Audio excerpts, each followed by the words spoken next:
In this video, I'll show you how to delete a table in Notion. So to get started, go ahead and open notion.com into your preferred browser. And then once you're on Notion, go ahead and sign in to your account. Now, once you're signed into your account, go ahead and head over into that specific workspace where you want to delete a table from.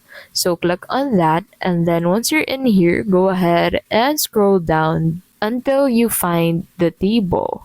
And then from here, as you can see, once you click on the left side of that specific row, you'll be able to find an option to delete the row.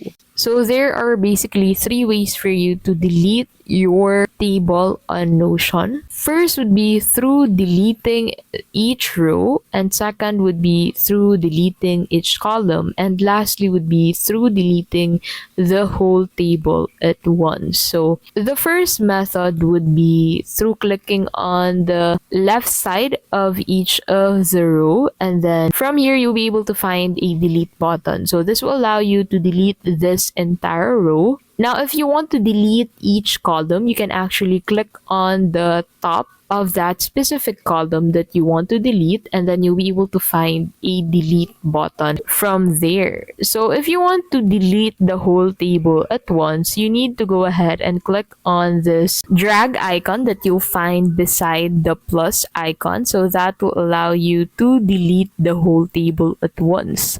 And that is how you can simply delete a table in Notion. If your table is a full page database, you'll need to delete the entire page where it's on. Or if it is embedded, you need to use the same 6-dot handle method which we've shown earlier, and that is how you can basically delete tables on Notion. If this video was helpful, please don't forget to give this video a like and subscribe for more videos like this.